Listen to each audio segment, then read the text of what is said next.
আমার কি মনে হয় জানিস, ওই নিশানাথ বাবুর জীবনে নিশ্চয়ই কোনো একটা রহস্য কিছু আছে। ক্ষুদিরাম, তোর তাই মনে হয় না? অত মাথা খাটাসনি, ব্রেন এক্সপ্লোড করবে। ক্ষুদিরাম, তুমি ওই নিতুর দোকান থেকে কাটলেট। বাহ, যাও।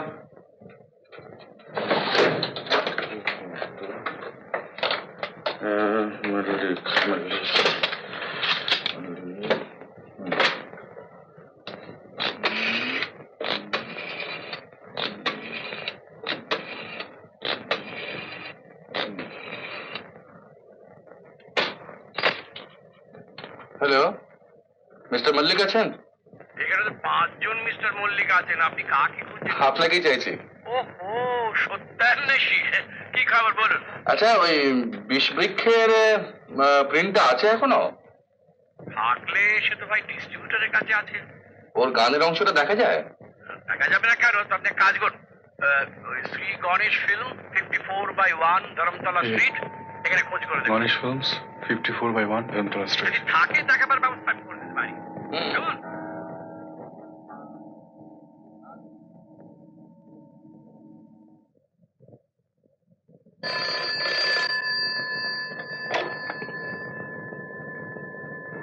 হ্যালো, কে mister Bakshi? Hello, mister Sen কথা বলছেন? আমার মনে হয় আপনাকে আরেকবার আমার এখানে আসতে হবে, তবে এবার ছদ্মবেশে নয়। কেন বলুন তো? টেলিফোনে সব কথা তো বলা যায় না, আর বলা উচিত নয়। তবে আমার মনে হচ্ছে যে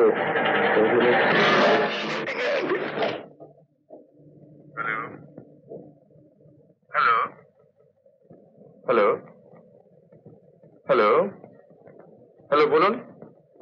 হ্যালো,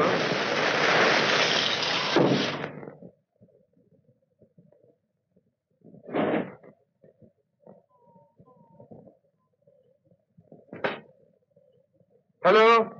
কি হলো, কেটে গেল? ওদের ঘরে কেউ ঢুকে পড়েছে। হ্যালো,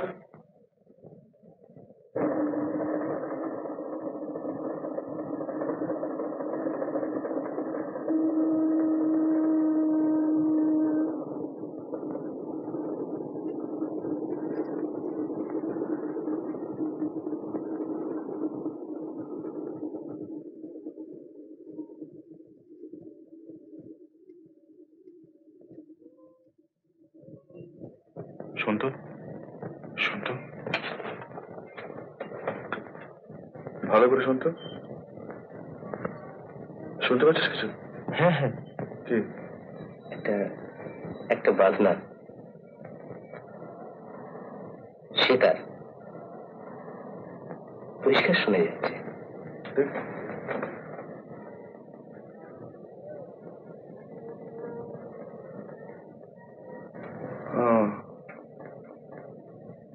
মালকোষ। পেট ভরেছে? শুধু পেট নয় দিদা, মনও ভরে উঠেছে। চলো এখন বিশ্রাম করবে। কোথায়? তোমার বিছানা করে রেখেছি। তোমার ঘরে? লোকে কি বলবে?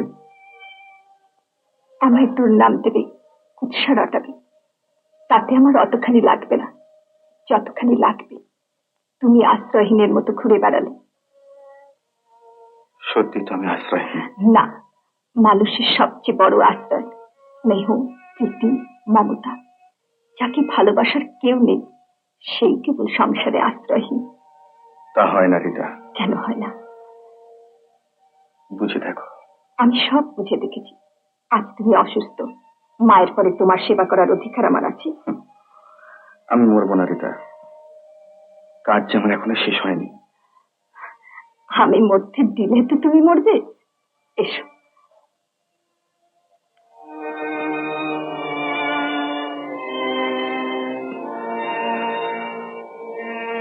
না না, এ হয় না রিতা, আমার উচিত নয় তোমাকে কলঙ্কের ফাঁকি করা। সে কলঙ্ক আমার গলার হার। জানবো না হয় কলঙ্কের দাম দিয়ে তোমাকে কিনেছিলাম এক রাতের জন্য।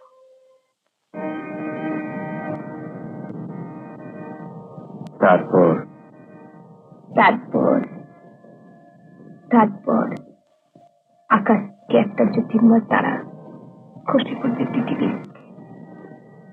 রাত্রির পরে আবার প্রভাত হবে, নীল আকাশে সূর্য উঠবে, পাখি ডাকবে, জেগে উঠবে বসুন্ধরা রাত্রির ঘুম থেকে।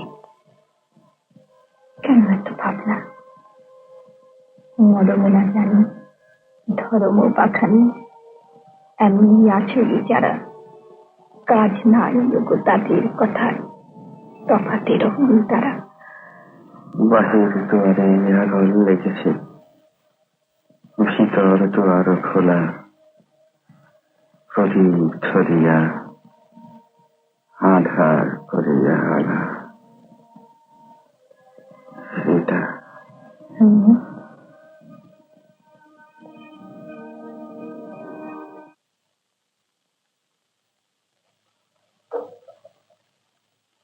উঠুন জাহাপনা, বাদে চানি হাজির।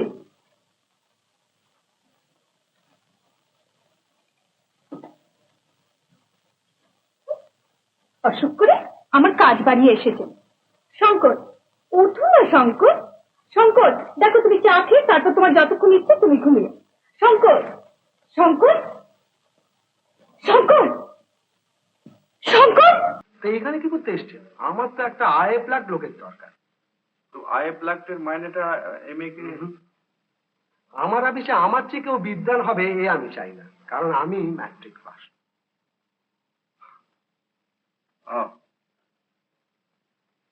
আমি আপনার কাছে এসেছিলাম একটা চাকরির জন্য। চাকরি? আগে না, কারণ যান, ক্ষমা করলো, কিন্তু আর কোনোদিন আসবেন না।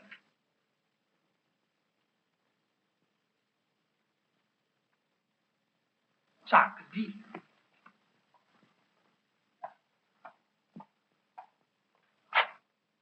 তাপস নাকি? হ্যাঁ, তুমি এদিকে? একটা চাকরি খুঁজে এসেছিলাম। তুমি চাকরি করবে মানে? চাকরির দরকার একটা। তাই অফিস পাড়ায় না ঘুরে বেড়িয়ে তোমার বাবার কাছ থেকে একটা রেকমেন্ডেশন লেটার নিয়ে নিতে পারতে। ভাবছি বাবাকে আমি রেকমেন্ড করব কিনা। হ্যাঁ, কি বললে? না, কিছু বুঝবেন না।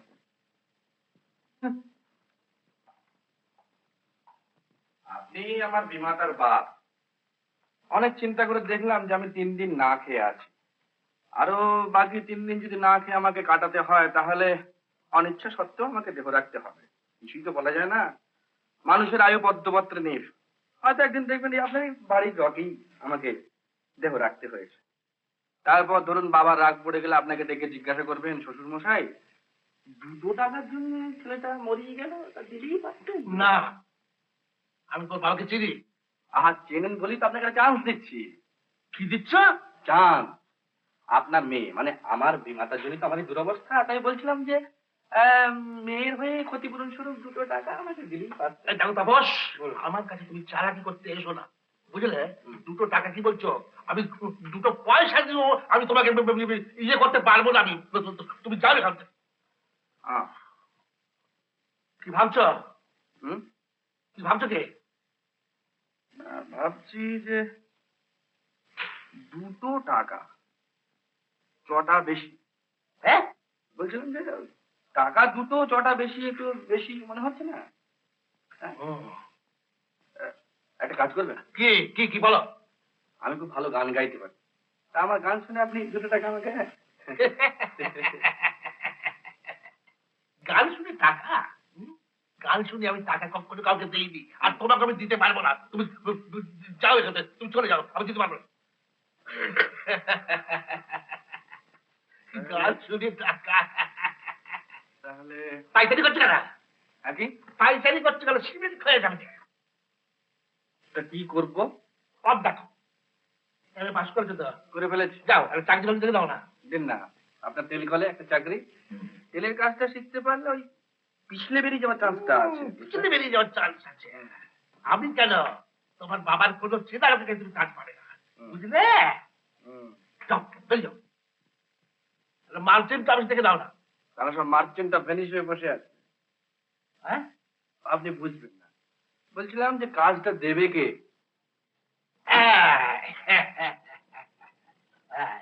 বাপ মার বিরুদ্ধে চালু করলে তাকে এইরকম করেই দুঃখ কষ্ট পেতে হয়, বুঝলে?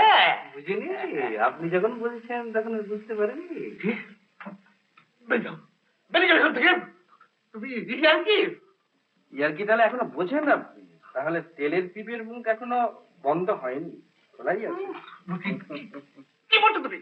তুমি আবার যা তা বলছো, কি বলছিলাম? বলছিলাম দাদু যে আপনার মনুষ্যত্ব জাগাবার জন্য আপনার ল্যাজ ধরে তো অনেকক্ষণ টানাটানি করলাম, কিছুই হলো না। যাই, আপনি যখন খারাপ ব্যবহার করলেন তখন আমি আর খারাপ ব্যবহারটা করবো না। তো যদি কখনো উপকারে লাগে আমার খবর দেবেন, একবারে নির্জলা উপকার করে দিয়ে যাবো। চলো বাবা, উপকার করে, সবাই চলো উপকার করে।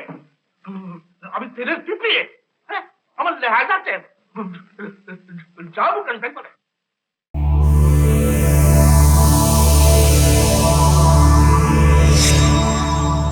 উত্তম কুমারের সেরা সিনেমা দেখতে হলে ডাউনলোড করুন ক্লিক অ্যাপ।